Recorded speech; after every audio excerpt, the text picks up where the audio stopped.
Hello, hello. How's it Hello. going? Good. How are you? I'm so good. How are you? Good. Your style is so cute right now. Thank you so much. Honestly, it was so wild this entire thing because I was like, oh man, I'm gonna take my time. I'm gonna walk to my office. Like, this is gonna be so awesome. Girl, please tell me why. I walked outside to walk to my office to stream this, and they literally turned the office into a smoke shop. Like the Your spot. office? It was like a co-working space I was working out of, and I haven't been in I don't know, since last month. And so I'm just like, okay, chill, walking up to it, and then I look at it and I'm like, cool. They So your literally office turned is it just into a smoke gone. shop. It's gone, girl. It's completely gone. So I'm gonna need to find a new co-working space, but Oh no. That's annoying. Are yes. you in New York? No, okay, so I'm actually from St. Louis, but I'm in Mexico. Oh, cool. And so yeah, I live in Playa del Carmen. I've been here for a few years. Oh, can you hear me okay? Yes, it is a little like muffly. I don't know if Okay, that's hold on. Let's see. Is this better at all? a little bit. It's Maybe? pretty loud in the background. Okay. It is, sadly. I'm not at my office. I am at a coffee shop. Had to do a little quick, switcheroo there. But anyway, thank you so much for joining me for this, ABC Studios chat. Thank you so much for being flexible and rolling with the punches. I hate that, we had a little bit of a snafu in location, but I'm so happy to have you here. Of course, thank you Um, for having me. yeah, please introduce yourself. I'm gonna mute myself so that people can actually hear you. Intro Okay. yourself, but yeah, just tell us a little bit about yourself, and we'll go from there. Alrighty. Okay, so hi. My name is Deja Brown. I am a graphic designer and illustrator of I think 5 or 6 years, probably more. I've been doing this for a while and I like to just tap into building illustration and graphic design together and what that world would look like. I recently opened up a new creative studio, so I'm trying to expand what I do to others. And yeah, that's a little bit about what I do. Don't just gloss over the fact that you just opened up a creative studio. I'm sorry, Miss Deja Yeah. Brown, Miss Deja Doodles. Y'all, Deja is a professional freelance designer and illustrator. If you go to her website, you'll see she's worked with tons of clients, global clients that we all know these familiar names of. She's a multidisciplinary creative, and I think that it's so awesome that you kind of have this journey of from art to, as you said, owning a design studio now. That's incredible. That's amazing. I know I'm curious about your designer origin story, or well, first tell us your artist origin story. Tell us Hmm. how you kind of became an illustrator and how that all got started for you. Yeah. I've always been drawing and always been into the arts, just in any way. Like my family, if they're not artists, they're musicians. So that's just always been something that's been around me. Um, but in high school, we actually had a community college next door that was offering free classes for the students. And my mom encouraged me to go take some classes. And one of those classes was graphic design. I didn't know what graphic design was at the time, but I took a chance and fell in love right away. Pursued that in college and started illustrating during that time. I just kind of figured out how to do it through Photoshop. And then with that, it kind of just like formed the rest of my career path and where I am now. So that's like a brief origin story and a little bit of how I got there, but it's always just been something that I've been doing essentially. Yeah, can you tell us more about so I know that you're multidisciplinary. I see you said you're a musician, you're an illustrator, you are a designer. Tell us more about how being so multidisciplinary kind of influences the work that you have now, because your work is so light and airy. And in a second, I'm going to show them your website and you can kind of talk us through it as I scroll. But Tell me a little Okay. bit more about how like being a musician and all these things like inform your work as an artist. Yeah, it's well, I think there's a lot of layers to being a musician and then transforming that into my artistry, but I have this weird condition called synesthesia. So I don't know if you've heard of it, but when I listen to music, I see colors. It's like yeah, it's not a lot of people have it, but it's really cool. It really just opens up like this whole other world for me, which is why my artwork is always so colorful and just like bold because I feel like I'm always just kind of living in that, just a world of color. Um so like that having that connection to music in that way is nice, but it also just opens me up to a whole nother world, like I said. And just music is so expressive. So like drawing what I want to see and drawing things that, yeah, drawing things that I feel and like translating that into color is one thing. I also like to touch in on nostalgia and food because I feel like food is a language within itself. So, drawing that as well and communicating that with others. Synesthesia. Okay, so I have heard of this. I actually have a friend who is also an artist and a musician, and like Mhm. these things, and they also have synesthesia, and I think that that's so wild of like a gift. Like I'm sure that feels multifaceted to have something that's so like your senses are just so entwined with each other, and then having those like inform your work. I'm going to kind of scroll through, and as I mouse over some of your work, can you tell us more about it? Of course.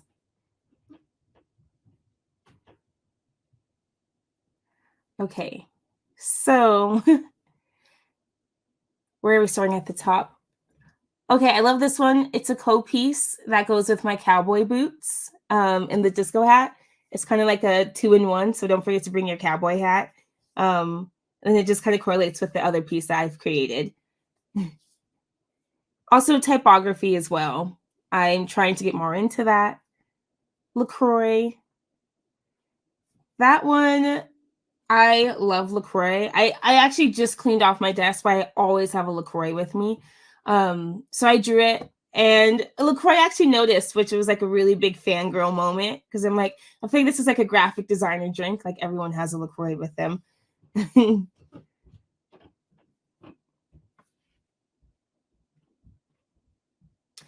This was the piece that goes with the typography piece. And this one is, I feel like this is such a weird. I don't even know where my mind was when I drew this. I know I like disco balls. I love cowboy aesthetic, and I just wanted to see where it took me.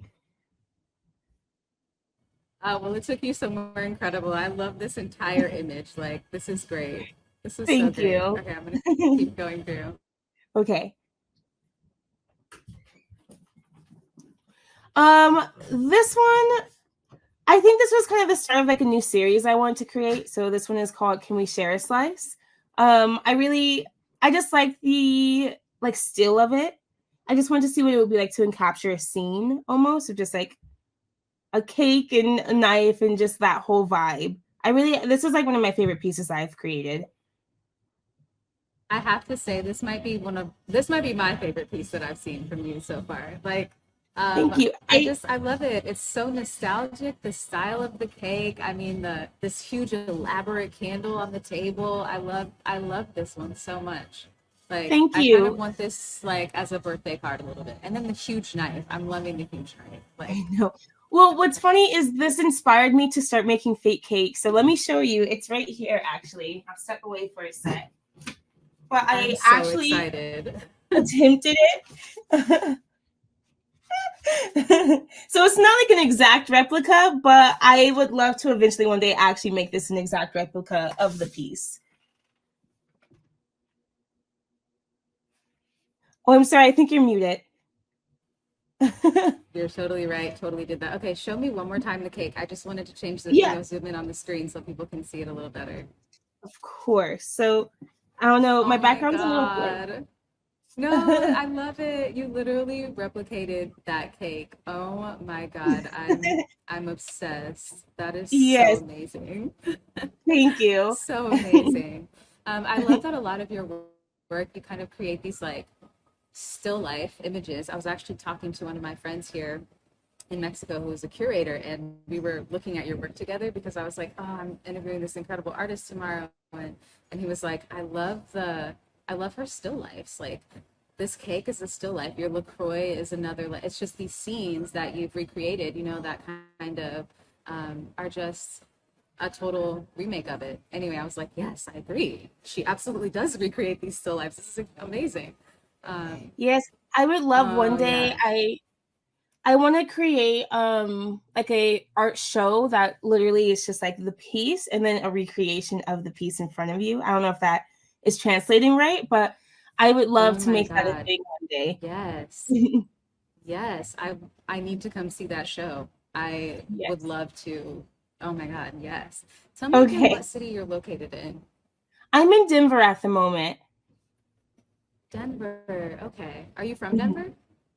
I am. So I was born in Atlanta, Okay, raised in cool. Colorado. It's like a Hmm. weird little mix of states, but Cool mix of states, though. I'm not mad at it. Okay, I'm gonna go to one of my next favorites now. Will you tell me about this one? okay.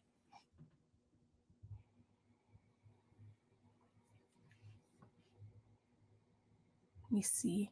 Oh, my Hubba Bubba. I I really like touching on like nostalgia. Like as a kid, I loved Hubba Bubba. It was just I don't know. It's like one of those candies where I would just like keep chewing it, and it would just be like this giant glob at the end of the day. So I wanted to. I also just like the pink. I love pink, so I just wanted to recreate that essentially. And yeah, like everything about it is just fun. Like the type of it and like the colors, like yellow, blue, and pink. It's just like I love that combination. And I actually bought a Hubba Bubba case to go on my AirPods. So I was just like there was like inspiration to create that. Yes. Oh my God. Bubble tape was absolutely such a big part of my life. Such a big part of my life. Mhm. That's so fun. That is so fun. I love the big like chewed up wad of gum too in the corner. I like that a lot. This is just like Yes. I can smell this illustration. I can Mhm. smell this illustration. I can. I love that. Okay, we're gonna go through a couple more. Okay.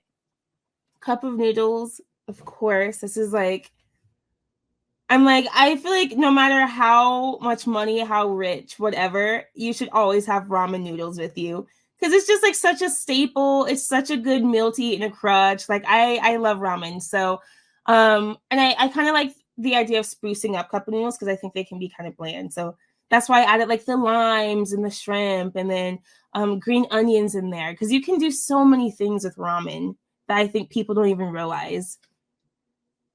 You have great taste in art and in also like I'm looking at the ingredients that you illustrated to put into this cup of noodles and I'm like, yes, I could see that. It's so funny because when I first moved to LA a long time ago and I lived in LA, someone was like, "Oh, let's go out for ramen," and I was like, "Go out for like I didn't. All I knew of the culture of ramen was like, I'm gonna make this like in my house. Like I had never Uh-huh. experienced it like So actually. good. And so anyway, yeah, so good. Okay, I'm gonna keep going, and I want to touch on. Okay, so you also said that you're a foodie. So tell us a little bit about the food scene where you are too. Like, let us Uh, know how's the food in Denver. well, here's the thing with Colorado is we have phenomenal Mexican food because we're so close to places like New Mexico and just like these surrounding areas with like rich Mexican culture. So we have really, really, really good Mexican food. Other places, I'm like, I think the Denver scene, the more people move out here, the more it's becoming like on the map and better quality food. But I think for Denver itself, like Mexican food is like something that I am all for. As a fellow foodie, I live for it, and I love to see it represented in such a nostalgic, romantic way. I Yes. was looking for your illustration of the roller skates because I saw that one today, and I don't I know where I haven't. saw it. So that one is on my Instagram. I actually need to update my page. I have a couple more illustrations I've done since that one. But that one is on my Instagram. I can touch in on that one if you'd like me to. just a second. I think I pulled a picture of it earlier today and I'm going to Okay, find it. And yes, hold on. perfect. Yes. Okay. I actually love this piece. I think there's like a lot to this. Part of me wanted to do roller skates because I know it's really like the Black culture itself. Like we have like a really good like a connection with roller skating. So first of all, I wanted to have that in there. I also used to work at this place in Colorado called Skate City. So I worked as a DJ and like a roller skater instructor for a while. So I think there was a lot of moving pieces to this part. And then of course, I love how retro and 80s and just like how colorful roller skating is, like the disco vibe of it. I don't know, that's like a trend in a lot of my artwork, the disco stuff. So I just really wanted to just pay homage to that and create a piece that was very like retro and colorful. Well, that absolutely came through, and I love that. Thank you for sharing. I want to, I want to say I absolutely see your retro vibe throughout your work, and I think it's expansive, and I feel like it's also very like it's vibrant. It makes me feel alive. It makes me feel kind of this like happy. I don't know. I feel like it's just coming off of your work. Like I can feel joy, but also feel very tranquil. So it's definitely a vibe. Thank you. Yeah. Will you tell us more about A Good Day Creative Studio? I have this up now. I want you to tell us more about like how you went from I'm an artist, a graphic designer, an illustrator, and now I'm going to launch a creative studio. I want to know about it. Yeah. Yeah, I think there's a lot of moving parts to this, and I'm still trying to figure it out myself, but I was like, I want to do it and I want to get it out there. That's the first step. But I've been in this weird like creative space since January with job searching, and there's just so many like I guess like it's just hard to secure a job at the moment, and I'm just like a little over it. Like it's so subjective, and oh, I like this, but how you did this is not what people are looking for, So I got a little bit fed up with it, and I wanted to create a space, and still in the process of doing so, but create a space that I can just truly be myself as a creative. I know that there's a lot of people who are looking for like bold styles of work. I also eventually want it to be like a firm or an agency where I can hire on people of color who are struggling, who have the skill set, who are super talented and are just struggling to just get their foot in the door and get those right resources. So this is part of the mission of what I'm trying to do. And then I named it A Good Day Creative Studio because my nickname is Deja or Day. So I have a lot of things that I work with that. So I have like Planted by Day, which is like my small like plant thing that I do on the side, and then A Good Day, which is what I'm trying to build off of. Yeah, absolutely. I think that it's such a leap sometimes it feels like to go from freelancing to like okay, I'm making my own things and now I want to make something for someone else. But I feel like that's it's a journey from making art and making art for yourself and as something that you love into okay, now I have to be able to translate someone else's ideas and someone else's desires into packaging and hold on, I think you had some of that on your website. Don't think I clicked the right area. Okay, so show me where I can click and people can see your studio work. Is it services or Yeah, if you want to go up and then click the logo itself in the header. Oh, cool.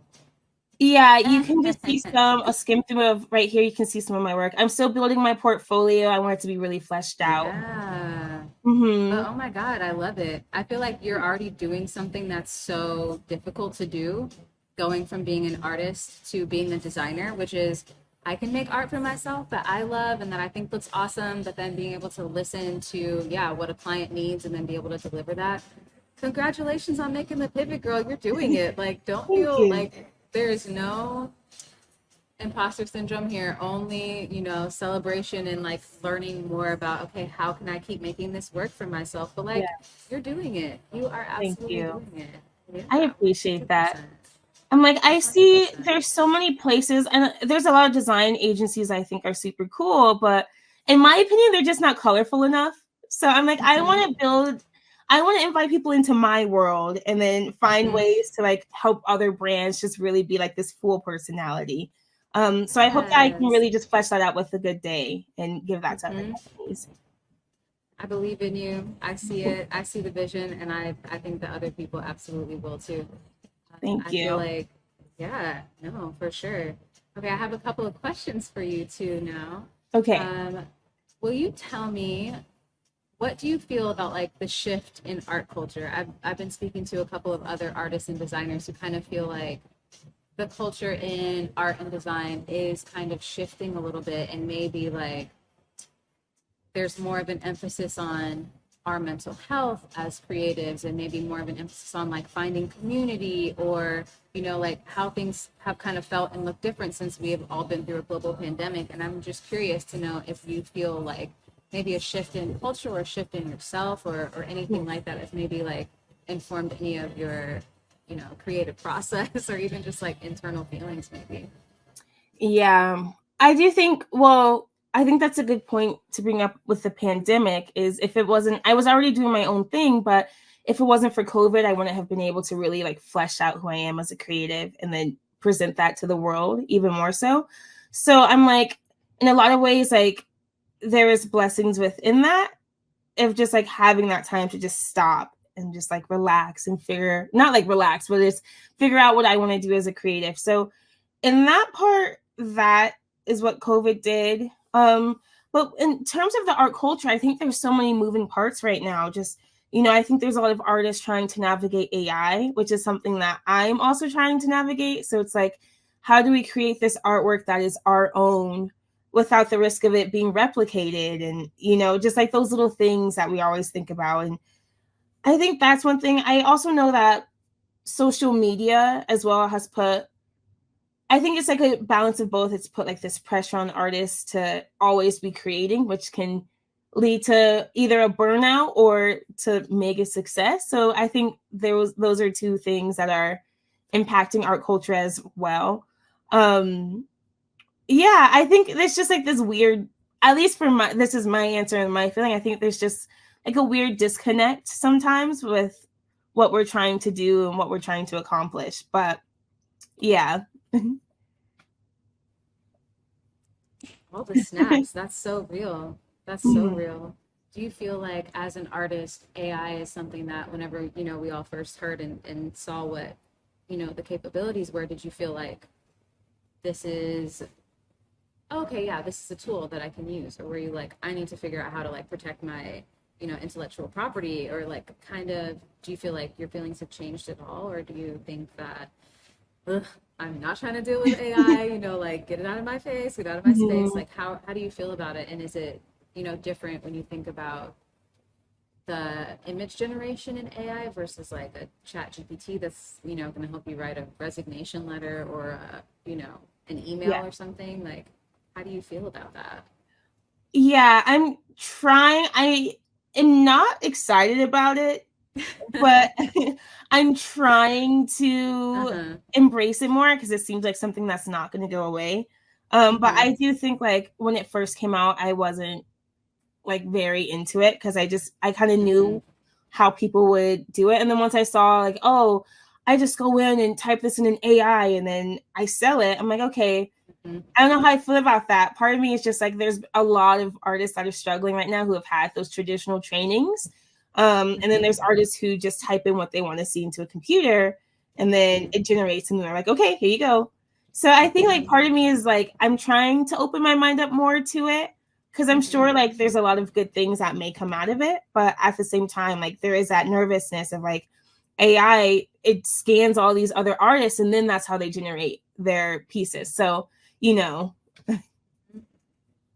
Absolutely. I think that everything you're saying is it's a perspective that's super valuable. It's a perspective that's very not unique in a good way, meaning that there are other people who are also trying to figure this out too, and there are other people who are just kind of like, is this a tool that we can, if I don't use it, what's going to happen if I don't use it? Like, Yeah. is it something that, and I think what I've seen is both. I've also seen artists who are just like, okay, I'm not going to use it to like generate unique images, but maybe I'll use it to resize this when this would have taken me, hours to resize, and now I can, do it in a faster way. Or like, and I think that there are absolutely ways to use it that aren't infringing on like your rights, or even potentially those of other people. But when it came out, I was like, this is crazy. I need to know like every single thing about it, and did like, went down a bunch of little rabbit trails and tried to figure out and understand like, what does this mean? Yeah. Like, what does this mean? And yeah, I found it super interesting. I think that, and I was having a conversation with someone, like, one of the things that defines art the most is like created from a place of like human emotion or human feeling. And so there's also this big, conversation around like, okay, we can separate AI generated images from or from like, actual art, and maybe not call it art. There's so many things. I know I had an experience when I was scrolling through Instagram and I saw this image of just like this older Black woman, like Caribbean Black woman with like a headdress and everything, and I felt emotional because I'm like, that looks like my grandmother, who's Caribbean woman who's passed. It was just like really, it was an intense feeling. I'll say that was a very intense moment, because I was just like, I felt cheated out of a real life thing. I was like, this isn't even a real person, but I felt connected to it somehow also. And like, it's representing something that I wish that I could see, because I don't have many photos of her, but also it was just, I totally get that. I so understand what you're saying. And I'm like, yeah, I think, well, like you were saying, a lot of misinformation can be spread as well through images. Images are so powerful, and I think a lot of people know that, who work with AI, and then just like kind of falsely generate these images, put them on, and then they go viral. So it's just like, I think it's just like confusing and like muddling the water a little bit. I will say I do enjoy like the AI voice covers, when they make Drake sing like certain songs. I do enjoy those. But outside of that, I do think that maybe this sounds like very, I don't know, but I do think like there might get a point where AI is just like a little bit too much. We have to figure out like where those balances are. 100% needing to find those balances. Like, we got to keep this in check. Like, what are the rules for this? It's true. I mean, everything from like deep fakes to like, oh my God, like this is clearly a ripoff of my work, or like, yeah, it's real. And I agree. We have to really like be considerate of what are the safeguards that we're putting in place, so that this doesn't just, run out of control, or people use it irresponsibly, or etc. I think it's important to not be afraid of it, because fear, I feel like, really can lock us up and be like, well, it scares me, so I'm not even gonna like look into it or figure out how to use it or whatever. Because so many people are hiring now, wanting to know like, can you use Chat GPT to like cut down the time it would take you to write this grant, or can you do this, or can things that are just like, oh, it's a big shift in culture. It's a really big shift in culture. But yeah, we don't have to keep talking about AI, but thanks for diving into that with me. I was kind of surprised about where that went.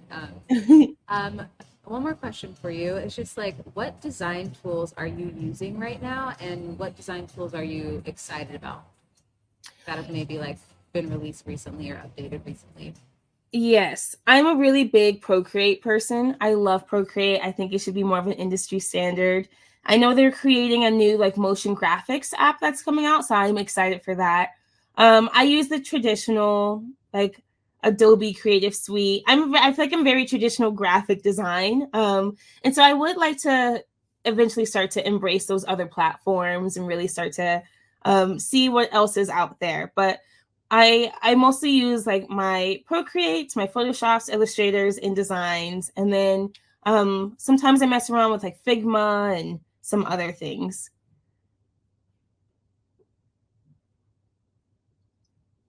I'm curious how you use Figma in your process, actually. I'm actually learning about this currently. It's so versatile. You can do so much. You can build portfolios. A lot of it is just like mapping out like thought processes and, thinkings. I've been trying to tap more into like UX UI design with that and like creating those layouts instead of just kind of like winging it or drawing it on Sketchpad, but actually designing it in Figma and seeing how that works, and then putting that into something else has been pretty helpful.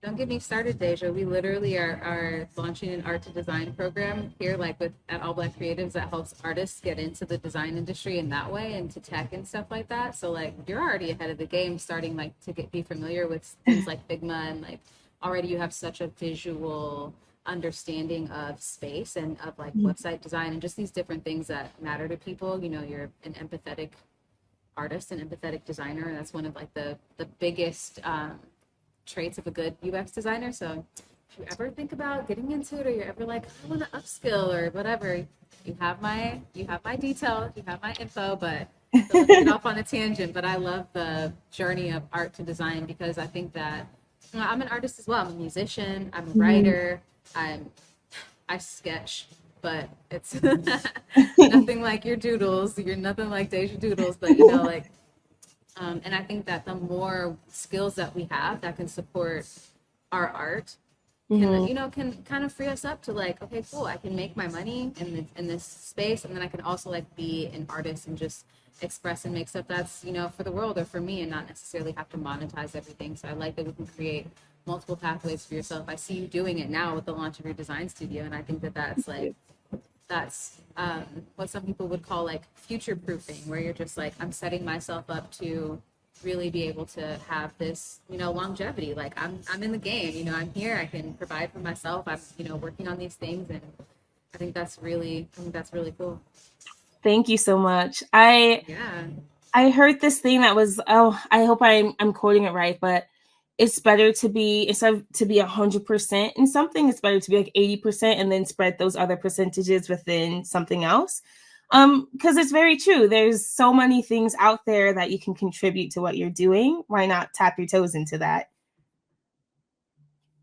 Absolutely. And like our brains have the capacity to continue learning, to be flexible, to Yes. pivot. And like the more things that we learn, and this is how creativity works, which is, I love talking about it, but like the more little pathways that we have in our brain, the more connections that we can make. It's like, oh, it's kind of like when you learn a new language. It's like, oh, okay, I know English and I learned Spanish, and then after I learned Spanish, it was easier to learn, you know, Portuguese, because there's a connection Yes. there, and it just is, everything just kind of rolls over. It's the exact same in the art field and the design field. Once you've like open those doors and open those pathways for yourself, like it is literally unlimited. You can keep going, and your brain's like, So give me true. more, I have the space.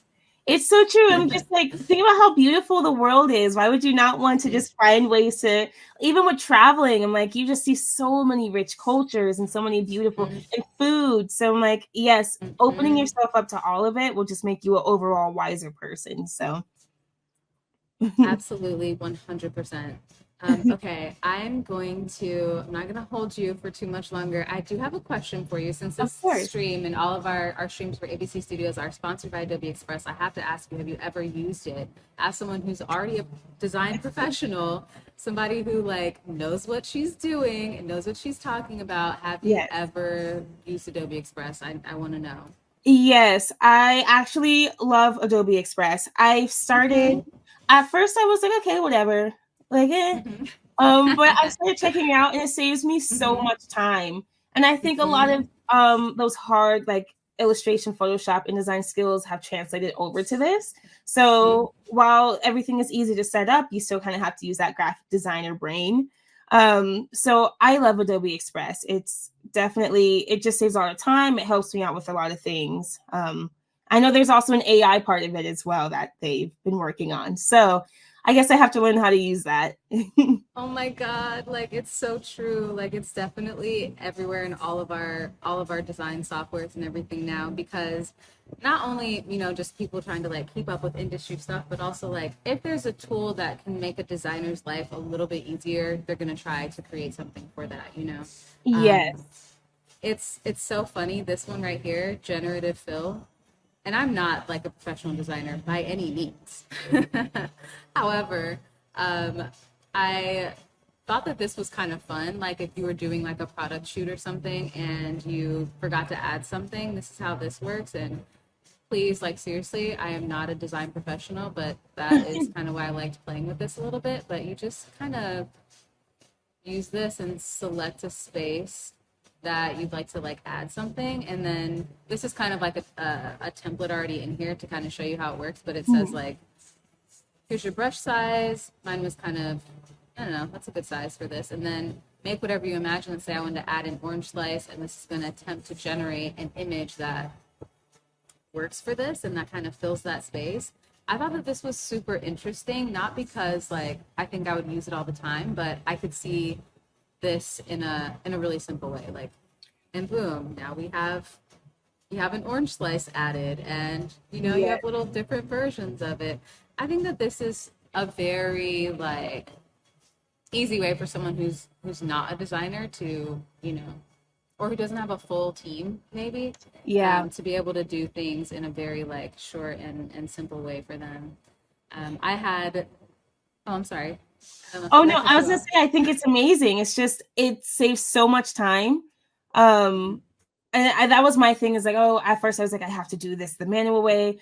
But this alone will probably take me like 20 minutes finding an image of an orange, cutting it out, placing it, color grading it. So yeah, it's amazing. I use Adobe Express to make these little like all of these for uh, our social media sharing. And so I used it for this one for you. You already have created, honestly, this super cute self portrait of yourself, which I love. And then because I've been doing these chats, I already had the template made. We just did a chat with Chat Bob, done a few chats like earlier this month. And so I just kind of got to go in and plug yours in. I hope I did you justice. I tried to put my favorite my favorite of your illustrations in there, but Yes, um, of course, me being able to talk with you is justice enough. So thank you. aw, aw, absolutely love that.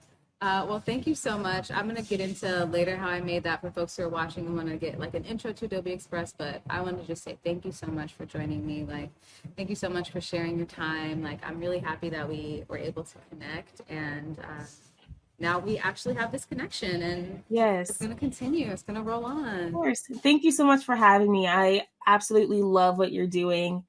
I'm always Uh, on your side, always on your team. So if you ever need anything, anything at all, just reach out to me. I'm here for you. I will. Okay, Yes, I please will be. do. I absolutely will be. Thank you so Yeah, much, Deja. I hope you have a thank really you. good rest of your day. Thanks again for You as joining well. us. Bye. Bye. Hey guys, thank you all so much for joining us today for our art to design chat with Deja Doodles. I'm going to just show you guys a quick walkthrough, just take a couple of minutes and show you how I um, edited this template, which is exactly the same template that I've been using for this series we've got going on, our ABC Studios Insider series. Um, this is the one that I just created today. You're going to see it later on our social media when we post this recap for those of you who have missed this live stream. But thank you to everyone who is currently watching and has been viewing.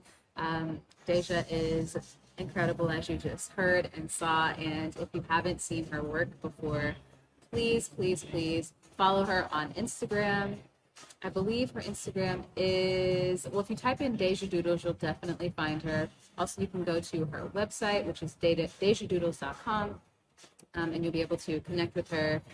And yeah, I could just kind of talk about her for a while because she was so cool, but I'm going to show you guys a little bit more about this that I made.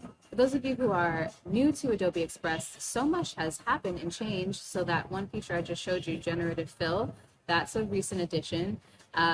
There are, for those who want to be able to use AI, you can use AI in this software now. A lot of really fun updates. I also love animation.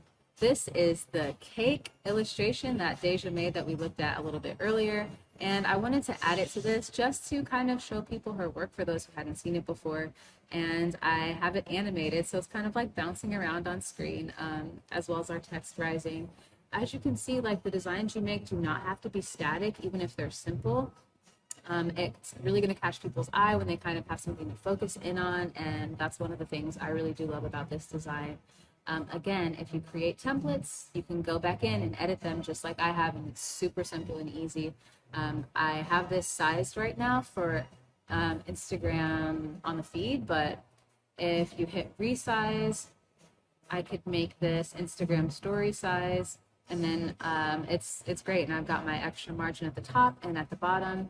If I want to, I could move stuff around, but I usually leave a little bit of room up here at the top, just so that I can make sure to add any tags that I want to once it's actually in Instagram. And I would advise you to do that too, because I have created a design that is very full, and then I just had zero space to add artist tags and stuff like that. And I do not recommend doing that. But yeah, this is the new Adobe Express. There is also another cool feature that I'm going to show you guys later on Instagram, which is using the new video editing software in Express. So stick around for that, guys. Thank you so much for joining me today.